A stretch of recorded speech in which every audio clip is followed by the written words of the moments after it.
ప్రాచీన శాస్త్రీయ అత్యాధునిక వైద్య విధానాలను వినూత్నంగా ఒకే గొడుగు కింద అందుబాటులోకి తీసుకొచ్చింది మెడి9 ఇంటిగ్రేటెడ్ మెడికల్ సిస్టమ్. ఇప్పుడు ఈ టన్నెల్ ని కొనసాగిస్తారా లేకపోతే క్లోజ్ చేసేస్తారా, అసలు ఏంటండి?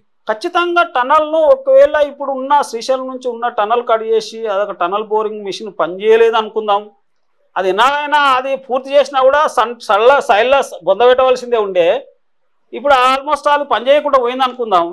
అయితే పనిచేయకుండా పోతే అది మొత్తం తీసేసి టనల్ కట్ చేసి అక్కడ నుంచి డ్రిల్లింగ్ అండ్ బ్లాస్టింగ్ ద్వారా పర్మిషన్ తీసుకొని ఒక 3-4 కిలోమీటర్లు తవ్వుకుంటూ వచ్చేసి తర్వాత ఇక్కడ నుంచి దేవరకొండ సైడ్ నుంచి ఇటు ఒక 3-4 కిలోమీటర్లు మిషన్ ద్వారా ఒక మిషన్ నడుస్తుంది కాబట్టి చేసేసి ఈ టనల్ కంప్లీట్ చేయాల్సిన అవసరం ఉంది. ఏ పరిస్థితిలో ఎంత ఖర్చు అయినా కూడా ప్రభుత్వానికి టనల్ కంప్లీట్ చేయాల్సిన, ఎందుకంటే 44 కిలోమీటర్లు 34 కిలోమీటర్లు కంప్లీట్ అయ్యి ఒక 9 కిలోమీటర్లు ఆగిన దాన్ని ఎవరు కూడా వదిలిపెట్టారు. అది మన తెలంగాణకు అది ఒకటే గ్రావిటీ భూమి, ఎంత ఖర్చు అయినా ఎంత అవాంతరాలు వచ్చినా టనల్ కంప్లీట్ చేసుకోవాల్సిన అవసరం మనకు ఉన్నది.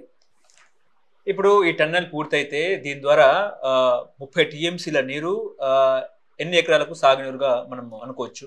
మనము ఇప్పుడు ఒక 30 నుంచి 40 టీఎంసీల నీళ్లు, దీని యొక్క విలువ ఎంత తెలుసా? సంవత్సరానికి 1000 నుంచి 1200 కోట్లు విలువ, దాని యొక్క వాటర్ విలువ. ఓకే, అంటే సంవత్సరానికి 1000 నుంచి 1200 కోట్ల నీళ్లు మనము లాస్ అవుతున్నాము. తెలంగాణ ఎంత నష్టపోతుంది? ఒకవేళ 30 నుంచి 40 టీఎంసీలు వచ్చినట్టుంటే ఉదయ సముద్రం కింద ప్రతిపాదించిన లక్ష ఎకరాలు సేద్యమవుతుంది. ఎస్ఎల్బీసీ ఈ ఎస్ఎల్బీసీ కాలువ కింద ప్రతిపాదించిన 2,20,000 ఎకరాలు ఇది సేద్యమవుతుంది. తర్వాత లో లెవెల్ కెనాల్ 50,000 ఎకరాలు ఉంది, అది సేద్యమవుతుంది. ఆల్టుగెదర్ 3,70,000 ఎకరాలు సేద్యానికి వస్తాయి టనల్ కంప్లీట్ అయితే గ్రావిటీ ద్వారా. తో పాటు అక్కడ ఉన్న ఫ్లోరైడ్ ఏరియాకు తాగునీరు కూడా అందించే అవకాశాలు ఏర్పడతాయి. ఇది గ్రావిటీ ద్వారా మనకు వచ్చే కాలువ ఇది. దీని ద్వారా నల్గొండ ప్రజలకు చాలా ఉపయోగకరమైన ఈ ప్రాజెక్ట్ ఇది. ఇప్పుడు ఇన్ని సంవత్సరాలు ఆలస్యం అవడానికి కారణాలు ఏంటి సార్? అంటే ఆలస్యం అవడానికి టనల్ స్టార్ట్ చేసిన తర్వాత శ్రీశైలం నుంచి కూడా మొదట్లో కూడా ఫ్లడ్ వచ్చింది. అప్పుడు ఒక 1-2 ఇయర్స్ ఆగిపోయింది వర్క్, అది ఫ్లడ్ అయింది, ఇట్లే ఫ్లడ్ వచ్చేసింది, అప్పుడు అవాంతరం అయింది. ఇప్పుడేమో టనల్ అక్కడ బుంగవాడి ఇట్లా అవాంతరం ఏర్పడ్డది. అయితే మొదటి నుంచి కూడా ఈ టనల్ 2005-2007 నుంచి స్టార్ట్ చేసిన తర్వాత ఈ అవాంతరాలతోనే ఈ వర్క్ నడుస్తుంది. కానీ ఇంత డిలే వర్క్ జరగడము, కంప్లీట్ చేయకపోవడము, 10 ఏళ్ళ కేసీఆర్ పాలనలో దీన్ని మొత్తం నిర్లక్ష్యం చేయడం అనేది, 10 ఏళ్ళు వెనుకపోయినాం అనేది మనం అనుకుంటున్నాం ఇప్పుడు.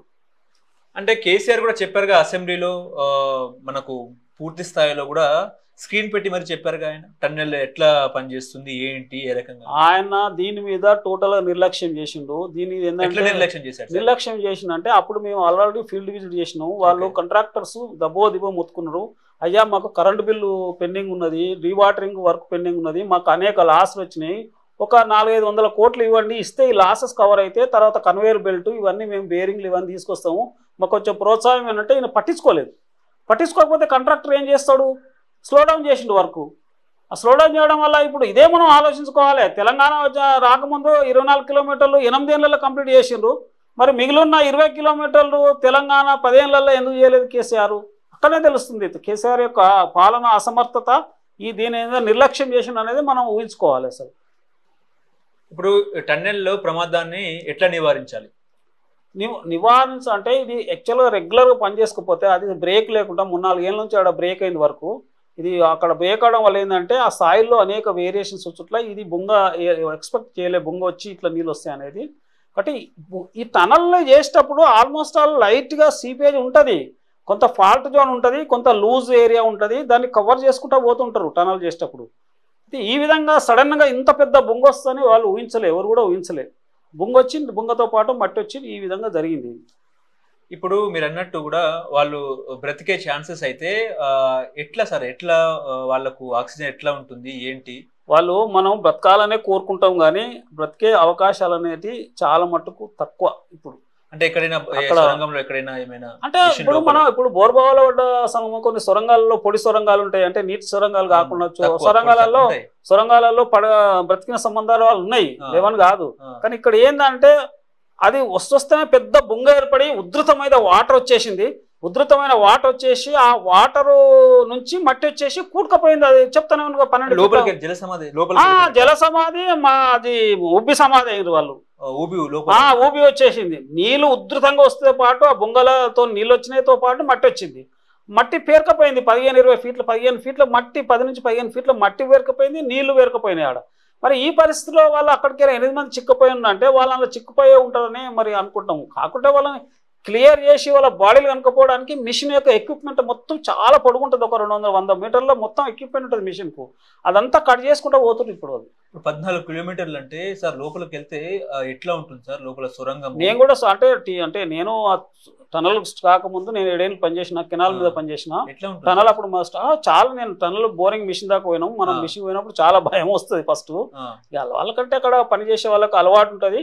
తర్వాత మన అక్కడ ఆ టనల్ మిషన్ దాని వెనుక భాగం దాదాపు ఒక 200 మీటర్ల వరకు మొత్తం ఎక్విప్మెంట్ ఉంటుంది. అది అదొక పద్మవ్యూహంలో కనపడుతుంది ఆ మిషన్ చూస్తే. తప్పిపోతారా అందులో?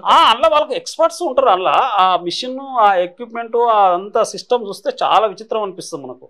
అది ఏం చేస్తుంటే అది ఇక తొలుచుకుంటా పోతుంది. డైలీ ఒక 3-4 మీటర్లు తొలుచుకుంటూ పోయి ఎట్లా తొలుచుకుంటూ వస్తూ అట్ట డెబ్రీస్ అనేది తెలుసుకున్న డెబ్రీస్ మాక్ అనేది కన్వేయర్ బెల్ట్ ద్వారా తీసుకొస్తారు. తర్వాత డివాటరింగ్ చేసుకొస్తారు. ఖచ్చితంగా వాటర్ లీకేజెస్ ఉండేయని కాదు, వీక్ పాయింట్స్ లీకేజెస్ ఉంటాయి. స్మాల్ లీకేజెస్ కవర్ చేసుకుంటేనే డివాటరింగ్ పడుతుంటాయి. స్మాల్ లీకేజెస్ కవర్ చేసుకుంటే టనల్స్ కంప్లీట్ చేసుకుంటూ పోతారు. ఎట్లా టనల్ కంప్లీట్ అవుతుందో అట్లా కేసింగ్ చేసుకుంటూ పోతారు. కేసింగ్ అంటే ఇప్పుడు పైన బిల్లలు ఫిక్స్ చేసుకుంటూ పోతారు. టనల్ అంటే వీళ్ళు ఆల్రెడీ ప్రీకాస్టెడ్, మనం ఇప్పుడు రోడ్ కదా ప్రీకాస్ట్ బిల్లలు ఉంటాయి కదా, ఇప్పుడు మన రోడ్ బ్రిడ్జ్ ఉంటాయో ఇక్కడ అన్ని చేసి పెడతారు.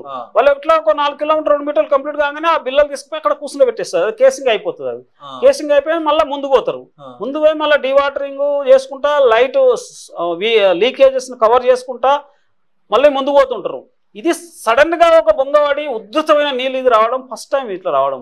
దీనికి కారణం ఏంటంటే శ్రీశైలంలో నీళ్ళు ఉన్నాయని ఒకటి చెప్పేసిన, మరి ఎక్కడెక్కడైనా సొరంగాలలో టచ్ అయినాయా లేకుంటే పెద్ద ఊటలు టచ్ అయినాయా, ఏదో టచ్ అయినా తెలుస్తుంది. మనం బోరేసేటప్పుడు 6 ఇంచుల బోరేసేటప్పుడే ఎన్నో మనకు పొరలు వస్తుంటాయి, నీటి వస్తాయి. మనకు రావాలని కోరుకుంటాం, నీళ్ళు రావాలని, బోర్లో నీళ్ళు పడాలని. ఇదో అడ్డం వేసుకుంటూ పోతున్నాం. ఇది కూడా ఒక బోర్ లెక్కనే కదా ఇంత పెద్ద సొరంగం. ఇక్కడ అనుకోకుండా అక్కడ బొంగ ఏర్పడ్డది, ప్రమాదం. అది దురదృష్టం, అది యాక్సిడెంట్ అనుకోవాలి. ఇది మనం అంతకంటే మించే ఉంటుంది.